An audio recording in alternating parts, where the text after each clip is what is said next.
Olá, eu sou o Bob Floriano e quero convidar você para assistir o programa Ponto de Equilíbrio. Vamos falar sobre comunicação. Eu sou comunicador, palestrante, escritor e locutor, claro. Aguardo você.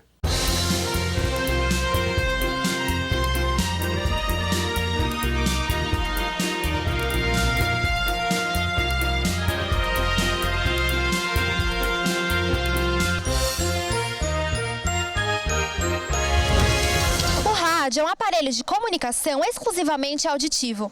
E devido à sua ausência de imagens, acaba despertando no ouvinte o poder da imaginação. E quando se trata de imaginação, uma boa locução é fundamental para prender a atenção do ouvinte do começo ao fim, sem que ele queira se desligar do rádio e ligar em outro meio de comunicação.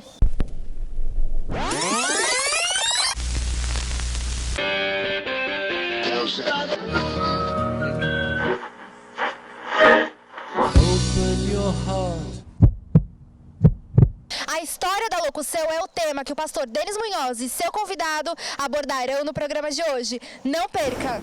Bob Floriano é profissional do mercado de comunicações desde 1980.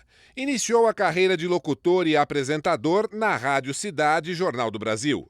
Hoje é a marca sonora do maior anunciante do varejo brasileiro, a Casas Bahia, parceria de mais de 15 anos que contabiliza 85 mil comerciais gravados. Comanda palestras e workshops dirigidos ao desenvolvimento individual e profissional. Atua como apresentador, mediador e mestre de cerimônias em eventos de grandes empresas como a Bayer, Editora Abril, Gillette do Brasil, Ford e CBC. Bob Floriano é autor do livro Quem Fala Bem, Vende Mais. Muito boa noite, meu amigo, minha amiga. O nosso encontro de final de noite, programa Ponto de Equilíbrio. Você está vendo agora o número do nosso WhatsApp aí na sua tela. Código da operadora 11 98 200 3599. Mande para cá seu texto criticando, sugerindo, apontando. Se você quiser, pode mandar seu vídeo também com pergunta para o nosso entrevistado, sua sugestão, a sua participação no programa. O programa é sempre feito pensando em você. E nessa noite é com imenso prazer que eu recebo um grande amigo que não via já há muito tempo, Bob Floriano, palestrante, jornalista, um ícone. Muito obrigado pelo convite, mídia. Denis. Muito obrigado por ter aceito, Bob. Desde o século passado que a gente não se vê. Não podemos dar muita data, porque quando começa, olha, já faz tanto tempo, a gente acaba entregando a idade. Foi antes da virada do ano 2000 e tudo Antes mais. da virada Desde essa do ano época, 2000, né? exatamente. A gente está há bastante tempo no ar, né? É isso aí. As pessoas até estranham. Como é que consegue ficar tanto tempo no ar? É uma pergunta que sempre fazem, principalmente quando você tem uma carreira que é um pouco perecível. As pessoas começam e param. Só os antigos locutores é que ficavam tanto tempo numa empresa. Aliás, é comportamento de mercado. Exato, o jovem exato. Hoje, ele acha que vai ficar um ano e depois vai mudar de empresa. Ele já faz esse planejamento. Exatamente. Né? Então, a mudança de comportamento no mercado é muito grande, né? Mudou demais. E a gente acaba ficando tanto tempo na comunicação. Estou há 35 anos na comunicação. Bob, como começou? Quando veio aquela história, olha, eu tenho uma voz legal, bonita, eu acho que eu tenho chance, ou foi acidentalmente, como acontece com muita gente? Não é acidentalmente, mas também não é aquela coisa de criar um personagem. Meu pai, Alencar, ele tem a voz cavernosa, desse jeito também. Meu avô tinha a voz assim, meus tios tinham a voz desse jeito. E aí, dos 16 para os 17 anos, por volta dessa idade, a voz começa a transformar na adolescência. E eu acabei ficando com a voz do meu pai. Falei, nossa, mas como é que vai ser isso aqui, né? Aí você começa a ter gosto. A minha carreira era para arquitetura. Eu estava já estudando para isso, queria fazer essa carreira. Aí você começa a ter admiração, as pessoas comentarem, você começa a se aperfeiçoar um pouco, estudar um pouco disso, prestar atenção nos profissionais, que até então rádio era rádio, TV era TV, e você ouvia, admirava os profissionais, mas não via, não conseguia enxergar qual era a técnica que havia em tudo aquilo, né? Aí você começa a procurar e, claro, não é a palavra de ordem. Ninguém recebe você se você não tem experiência, se não tem uma indicação, vai dar oportunidade para você gravar um teste no estúdio. E naquela época, na década de 80, menos ainda, né? E no rádio, que era uma grande escola, né? Nossa, e eu não tinha a oportunidade, nunca tive a oportunidade de entrar no rádio ou na televisão ou visitar algum desses veículos. Nenhum parente ligado à mídia? Nada. Aí fica mais difícil. Nem a mídia, nem a música, nada, não tinha nada. Fica muito mais difícil, né? Denis, aí eu comecei a a ouvir mais o rádio e eu vi que a Rádio Cidade, em São Paulo, tinha estreado. Ela estreou em 25 de janeiro de 80. E eu gostava muito da programação da rádio. Pelas músicas que tocavam entre as outras FMs, a programação da Rádio Cidade era muito diferente. Era mais animada. Era inovadora. Na época o que era diferente era a comunicação dos comunicadores ali. Porque tinha um formato de rádio americana, onde é o famoso DJ, o disc jockey de rádio, que conversava com o ouvinte, no telefone. Você, minha amiga, agora a música para você. Era uma coisa muito interativa. Um pouco do que acontecia no AM, na Excelsior e na Difusora, o que acontecia nas rádios mais populares, ou no Rio de Janeiro, o Big Boy, na Rádio Mundial, mas era o que acontecia. E a Rádio Cidade trouxe esse formato para o Rio de Janeiro em 77 e estreou em São Paulo em 1980. E eu ouvia a programação, gostava demais da programação. A Difusora AM foi revolucionária. Foi revolucionária, com o Antônio Viviani, o Kaká, todo mundo, o Ângelo Vizarro, todo Antônio Celso na Excelsior. Revolucionou. Mas no FM não tinha isso, né? Quando a Rádio Cidade começou, a audiência subiu muito e começou a brigar com a concorrência que existia, que era a Jovem Pan, Transamérica, Difusora, FM e outras rádios, Metropolitana, Antena 1. Começava a disputar o espaço. E chegou em abril, estava ouvindo a rádio, quando o locutor da tarde, Edmir Rabelo, falou: você que tem boa voz, gosta de música, quer trabalhar na rádio, quer ser locutor, venha na Rádio Cidade fazer o seu teste. E não falou endereço. Cara, eu fiquei desesperado, procurei, fui parar na Rádio Capital, que era 9 de julho, confundi cidade com capital. Chegou lá, não era ali. Aí você fala, como é que é ligar para a rádio? Fiquei ouvi o telefone do ouvinte, 2846774, ligue para cá, peça sua música. Guardei o número, parei num orelhão, peguei uma ficha telefônica, que você talvez não saiba nem o que é. Peguei uma ficha telefônica. Não era o cartão telefônico. Não, você ficha telefônica. Lá no botequim comprar uma ficha se não Comprei. tivesse. Nos Estados Unidos com a Doc Lobo, onde hoje é uma padaria famosa ali. Era um mercadinho. Comprei a ficha telefônica e telefone de ouvinte. Está sempre ocupado. Está sempre ocupado. Liguei na primeira, a secretária Dulce atendeu. Aí eu pedi endereço. Corri para a Avenida Paulista. Cheguei no último dia, na última hora, 17 horas eu cheguei, terminava às 6, cheguei às 17, fiz um teste, passei por cima de 140 candidatos, inclusive profissionais do rádio, e consegui minha vaga de folgador na Rádio Cidade para estrear só em outubro de 80, fiquei de abril a outubro treinando. Você cobriu a folga do locutor? A partir de outubro eu entrei como folgador, cobrindo folga dos titulares. E fiquei 10 anos na Rádio Cidade. E dali foram outros e outros trabalhos no rádio, na televisão e fazendo apresentações, mestre cerimônias. E a carreira foi tomando rumo. Então esse foi o meu começo em rádio, na comunicação, sem ter entrado em rádio em lugar nenhum, mas eu tinha algo que o Carlos Tausen, falecido, queria muito, que era a naturalidade de um locutor no ar para se aproximar do teu ouvinte o mais próximo possível. Quebrar um pouco aquele formalismo que existia na época, né? As pessoas ouvem, como foi o caso do Fala Brasil, esses caras estão lendo meu pensamento, ele fala que nem eu, e por identificação você consegue audiência. Exato. Na televisão e no rádio, o sucesso acontece porque as pessoas se identificam com aquele comunicador, com aquela comunicadora. Esse é o segredo do rádio e da televisão e da publicidade. O rádio é uma grande escola, na minha opinião. Demais. Eu tenho a seguinte teoria: quem faz rádio faz televisão. Agora, a recíproca não é verdadeira. Não é verdadeira. Tem toda a razão. Né? O Gilberto Barros esteve aqui, que é um grande amigo. Um beijo, Gilberto, no seu coração. E ele me falou a mesma coisa. Ele falou: poxa, eu ficava ouvindo rádio lá no interior e eu me empolguei com aquilo. E quando eu fui do rádio para a televisão foi fácil. Com você, teve esse projeto que, inclusive, nós trabalhamos juntos ali na primeira edição do Fala Brasil. Eu queria mandar também um abração para o Edu Zebini. Tá trabalhando, está na Fox. O Edu, que foi seu diretor lá, foi meu diretor de esportes depois lá. Edu, beijo no seu coração.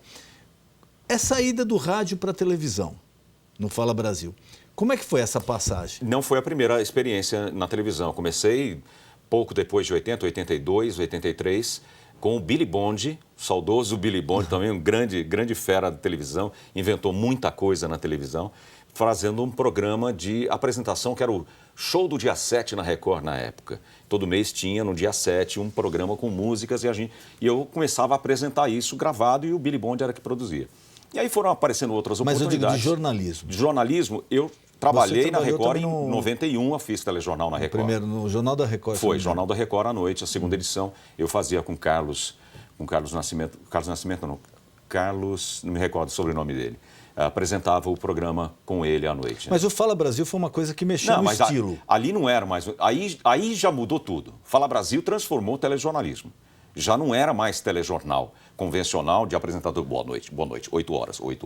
Não era mais isso, né? Aquela coisa engessada, né? Não, virou uma revista jornalística de verdade. Que na época pouca gente acreditava. E o formato que era da ABC, que é um formato da ABC, o Good Morning America, quando o Guga de Oliveira foi dirigir esse projeto do Eduardo, não me recordo o nome dele, que estava na Record, que colocou esse projeto, era justamente para você transformar a linguagem do rádio, da comunicação espontânea, Aquela agilidade. aquela agilidade com a notícia, juntando as duas coisas para chegar no telespectador, Eduardo Lafon, para chegar no telespectador de forma mais fácil dele entender. Tanto é que nós não dávamos notícia, nós contávamos a notícia. A gente explicava a notícia, a gente comentava a notícia e trazia para dentro da casa do telespectador aquela vibração, aquela energia, porque era uma bancada que conversava, trocava ideia e trazia como Levantava, um novo elemento. ia falar com o outro. O novo elemento da mesa era o telespectador. Então essa ideia foi muito bem colocada. Então o rádio foi fundamental para isso, porque todas as pessoas tinham essa experiência do rádio, da comunicação ou da venda, pois eu fiz shop tour muito tempo também, televendas, e você tem uma agilidade muito grande na rua que vem do rádio. Então você consegue ir melhorando. Falar com rapidez e clareza não é para qualquer um. Não é fácil. Então acaba conseguindo um resultado de você condensar num curto espaço de tempo o maior número de informações claras. Depois acabou o projeto inicial do Fala Brasil, mudou para um você saiu telejornal, de lá. né? E a gente estava falando agora aqui, você depois assumiu um contrato com as Casas Bahia. Sim. E já há 15 anos, Bob. Indo para 16 anos, eu tenho contrato com Casas Bahia. Eu sou a imagem sonora deste maior anunciante do país, que é Casas Bahia. Nós temos aqui, eu não sei se a produção já está no ponto, queria exibir aqui, mostrar para o nosso telespectador Então vamos rodar, o Bob também vai relembrar bem antigo pouquinho esse daí. aí. Esse é bem antigo, quando a gente fazia a Super Casas Bahia no IMB. É um feirão Exato, do um feirão AMB. que era sensacional também. Pode rodar. Bom dia! O Natal tá aí, hein? O quê? Não fez as compras ainda? Então corra, porque o presente de Natal que tá faltando aí na sua casa, Casas Bahia tem. Esse daí, de quanto tempo deve ser mais ou menos? Esse daí foi de 2003, aproximadamente. Então estamos falando de 13 anos, mais ou menos. Mas não mudei muita coisa de lá para cá. Mas, de qualquer maneira, a gente, desde 2000, que faz toda a locução. Rádio, TV, carro de som, institucional, treinamento, tudo que precisa de voz e manter a marca, eu sou a marca sonora de Casas Bahia. De repente já aconteceu com você, você está no restaurante ou em algum local, você está falando com um amigo, olha, eu conheço essa voz, não sei de onde. Diversas vezes. É? Você vai no caixa, por gentileza, um café. Nossa, que voz. Isso é normal. Aí a pessoa fica matutando, mas da onde é? Da onde é? Conheço, mas não sei de onde. Mas só até sábado. Ai, Casas Bahia agora! Aí matou a charada. Aí mata a charada, né? Que é um mote publicitário criado pela agência, que é a promoção que é só até sábado. E isso aí acabou acontecendo de ser um grande carimbo e a Casas Bahia fortalece cada vez mais. E quanto mais essa imagem é carimbada, mais fácil de você conseguir manter-se no mercado, né? Locutores, qual aquele que você, às vezes, você admira mais ou se inspirou, ou que você acha que realmente foi um diferencial dos locutores do Brasil? Olha, Ferreira Martins é insubstituível, Antônio Viviani, insubstituível, Márcio Seixas, do Rio de Janeiro, insubstituível. São pessoas que sabem fazer o trabalho, que são flexíveis no trabalho, na forma de apresentar, mantêm-se no mercado de forma extremamente profissional. Porque, dependendo da circunstância, o cachê vai abaixando. São pessoas que têm ética profissional. E eu gosto muito de seguir e tenho como amigos pessoais pessoas com esta ética. Não interessa se você tem um boleto de condomínio para pagar. Você tem um valor e você não pode diminuir o teu valor porque o teu cliente não tem... Se você não se mantém dentro daquele custo que para você é o seu valor, você acaba entrando numa seara do eu faço por 5 conto. Aí entra Faço por 10 naquele conto. leilão que é leilão complicado. que vai diminuindo a qualidade do trabalho. Não é o dinheiro, o valor dele monetário que faz o grande locutor, mas a insistência dele, a persistência de manter o seu valor no mercado. É difícil para o locutor se manter só com essa parte? Bastante, hoje bastante, porque houve uma transformação muito grande no mercado publicitário, onde a voz comum, a voz mais popular, a voz jovem, a gente quer um antilocutor, esse rapaz aqui tem uma voz engraçada, bota ele. E acaba as pessoas, por falta de conhecimento e experiência, entendendo que se você tem uma voz marcante, seja ela grave, mas que ela seja muito cristalina, com qualidade, que passa verdade, ela vem demais. Que uma voz comum que fala de qualquer jeito. Exatamente. Isso é estudado. Não cria aquela não é um identificação, achismo. Não. É estudado por universidades. Muita aí, aquele que não conhece, que está no mercado publicitário, que é a pessoa decisora que escolhe as vozes para um determinado produto, eu gostei desse. Por quê? Porque eu gostei, mas não é melhor. Mas não interessa, eu gostei. Ele tem um poder do crachá que ele decide o que ele gosta, não o que deve ser. E, infelizmente, o mercado está tomado por pessoas que acham, mas não têm certeza. Mas, como ela tem um poder, o achismo dela acaba prevalecendo, infelizmente. Você chegou a fazer algum trabalho profissional, não que diga que você não gostou, mas que você não gostaria de ter passado por aquilo? Tive um trabalho que eu não curti fazer, que foi pela Bandeirantes cobrir carnaval no Ilha Porchá. Que coisa horrível que era aquilo. É um monte de gente bêbada, desqualificada, você não tem matéria, você não tem assunto. Só mesmo o rei do camarote para curtir aquele tipo de coisa e achar que tem conteúdo. É um embromation, você passa horas tentando buscar alguma coisa para conversar, para entrevistar. É terrível, foi a pior experiência, foi fazer carnaval ou Réveillon, passagem de ano no Ilha Porchá. Porque realmente você não tem o fato, né? Não tem nada. Você não tem onde se segurar. E música não tem alta. consistência. E é uma condição insalubre, corre, puxa cabo, e faz tempo também, né? Isso aí já faz muito tempo. Não preciso ficar lembrando também. Agora, nessa nova etapa, você começou a desenvolver um trabalho voltado a lideranças, a explicação de muitas coisas aí do comércio, de como se expressar, como vender, como se posicionar. Inclusive, nós temos agora um vídeo, eu queria que passasse outro vídeo para você dar uma olhadinha e depois explicar para o nosso telespectador também que trabalho é esse, como que você faceta tem... é essa? Qual a novidade Qual agora, a novidade? Né? Aliás, são algumas e tem uma trajetória. Primeiro que a gente não pode parar de estudar. Lógico, eu sou jornalista formado pela Casper Libero e não parei de estudar e tem uma trajetória de conhecimento novo de uns anos para cá que eu mostro aí nesse vídeo e mostro na palestra. Vamos lá? Olá, como vai? Como vai a sua comunicação? A comunicação em vendas, em atendimento, a comunicação profissional e até a comunicação pessoal. Você sabe que a comunicação, quando ela não é bem realizada, algumas coisas ficam comprometidas. Nas vendas, o resultado é pífio. No atendimento, a informação é truncada por causa da comunicação. Exatamente Explica isso. pra gente, qual é essa Com o passar do tempo etapa? e trabalhando especificamente no varejo, em vendas e curtindo muitos palestrantes, porque como sou mestre sem cerimônias, eu faço muita convenção de vendas, eu apresento muito seminário de vendas e atendimento e fui me aproximando deste mercado de palestras e de palestrantes. A partir daí, comecei a perceber que eu tinha muito conteúdo pela experiência do rádio, da TV, do jornalismo, que eu poderia trocar com as pessoas que estão assistindo e pegar essas ferramentas que são vencedoras em todas essas áreas, que a pessoa pudesse praticar, utilizar essas ferramentas na vida pessoal e na vida profissional. E aí fui desenhando esta palestra para as pessoas poderem entender o que é a comunicação mais assertiva, comunicação mais eficaz, e montei uma palestra chamada Quem Fala Bem, Vende Mais, que acabou virando um livro também. Esse livro que você está vendo agora, que nós temos aqui, do Bob Floriano, Quem Fala Bem, Vende Mais. Você está vendo agora aí na tela. São duas coisas importantes. Primeiro que o falar bem não é falar exatamente com uma voz grave, sem qualquer erro de ortografia, na sua forma. Isso não é não se resume ao falar bem desta forma, mas falar coisas do bem.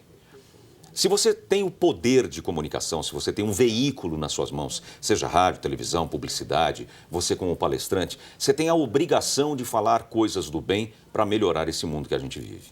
E é gozado porque às vezes a pessoa ela é tímida para vender.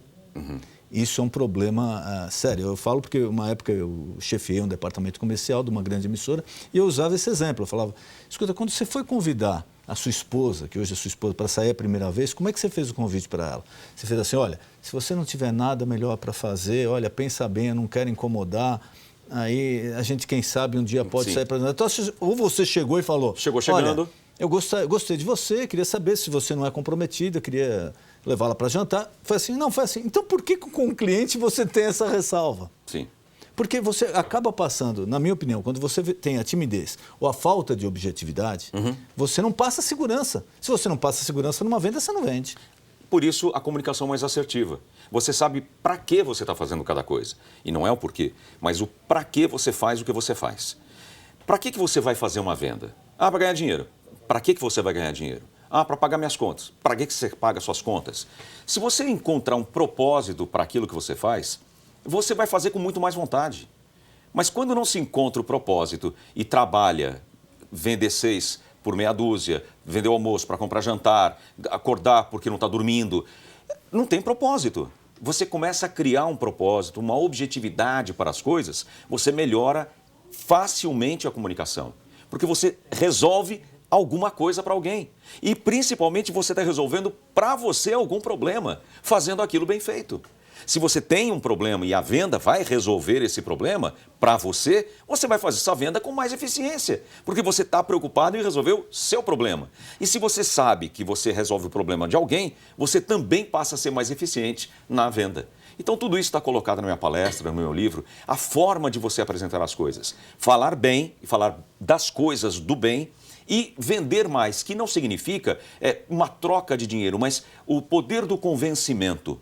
Eu quero convencer você a ir ao cinema comigo assistir determinado filme. Você está vendendo uma ideia que não tem uma troca financeira, mas alguém comprou a sua ideia, comprou a sua notícia, comprou o seu produto, comprou o seu método, por exemplo. Então, se você quer verdadeiramente conquistar um público, ser mais eficaz na conquista, você tem que ter uma comunicação mais efetiva, mais assertiva, procurar conhecer o seu mercado. Essa é a grande chave. Vai conhecer para saber com quem você está falando. O Fala Brasil, que nós havíamos mencionado aqui, e o próprio rádio, quando eu trabalhei na Rádio Cidade, nós sabíamos exatamente quem estava nos ouvindo, quem estava nos assistindo. Como você devia passar para fazer uma mensagem. Comunicação adequada. Eu trabalhava na Rádio Cidade, era uma rádio popular, pop mesmo. Eu ia, nos finais de semana, fazer baile pela Rádio Cidade, na periferia de São Paulo, ABC, Guarulhos, e conhecia o meu ouvinte. E era a única rádio que tinha visitação do estúdio. As outras rádios não podiam visitar. Então a gente sabia como é que era a característica, a faixa etária média, como eles conversavam, atendíamos o telefone, não tinha internet na época. Você se aproximava desse ouvinte e falava como ele sabia ouvir, só que melhorado. Então você consegue ter uma comunicação mais assertiva quando você conhece o teu público, você conhece o seu propósito, junta tudo isso, você acerta na mosca. E o time, né, Bob? Porque claro. Nós que fizemos televisão, você ainda faz, eu também, mas a gente aprende uma coisa, isso quem falava, o Boni, ele tinha um ditado que eu guardei até hoje. Ele falava que na televisão, às vezes é melhor você errar rápido a acertar devagar. Porque a gente trabalha com o produto mais perecível do mundo, que é o tempo. Esse segundo aqui que a gente perdeu em televisão, que o departamento comercial não vendeu, que ninguém aproveitou, ele nunca mais volta. Claro. Não é como você ter uma fábrica que faz calça. Você fechou ele na sexta-feira, você tem um estoque de 1000 calças, você vai abrir, na segunda-feira as 1000 calças vão estar lá. Esse segundo aqui que a gente perdeu, não volta mais. Então, a gente aprende meio na marra a ser objetivo. Porque aqueles 30 segundos de um comercial, o preço é uma coisa assustador. Então, tem toda uma pesquisa em cima disso, de como melhor utilizar. E as pessoas não estudam para isso, vão no achismo, na tentativa e erro, com o dinheiro alheio. Porque se você prestar atenção, se você tivesse estudado, tivesse entendido, perguntado para as pessoas com mais experiência, você não teria errado tanto. Então, procure cada vez mais procurar os seus mestres, os seus mentores, para acertar.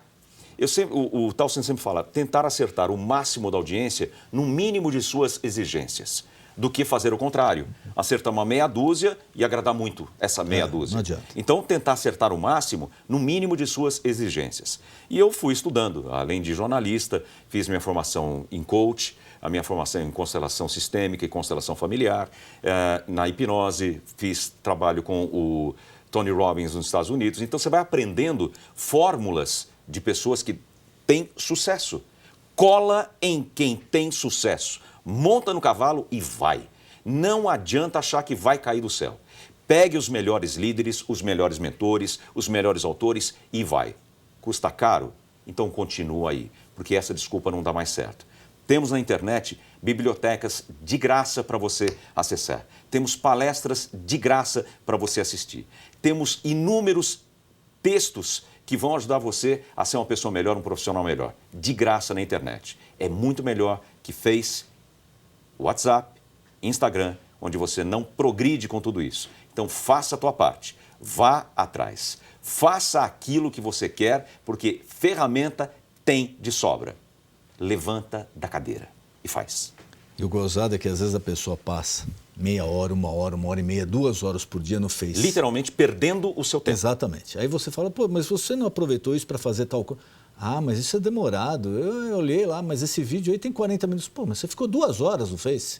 Você não poderia ter utilizado uma parte desse tempo para aprender? Ou para se aperfeiçoar? Exatamente. Quer dizer, a pessoa usa, mas não usa como devia. Eu tenho um projeto que eu participo junto com o André lá do Cruz, tem um site de conhecimento, chama professoresdosucesso.com.br. Lá tem podcasts que eu gravo com textos inspiracionais que, se todo dia você ouvir, você vai ter motivo para ser uma pessoa melhor a cada dia. professoresdosucesso.com.br. Vale a pena. Textos maravilhosos. Bob, queria mais uma vez te agradecer, foi um prazer te receber aqui. Todo meu. E queria te deixar à disposição algum recado que você queira passar para o nosso telespectador, alguma coisa que eu não perguntei, por favor, fique à vontade. Acessar o meu site, que é bobfloriano.com.br, o primeiro site de locutor e coach com acesso para surdo. Poxa, que interessante, hein? A gente tem um site em Libras, os textos são colocados em Libras. Você seleciona o texto, o Hugo, que é uma animação, faz todos os sinais, Libra, que é a linguagem de sinais para surdos, e pode entender todos os artigos que eu tenho lá, todo o meu currículo que eu tenho lá, mas ele não pode ler. Infelizmente, 70% dos surdos não sabem ler. E por isso a gente fez um site acessível aos surdos. É o primeiro site de locutor para surdo. É até curioso, mas tem um motivo muito forte para isso. Muitíssimo obrigado.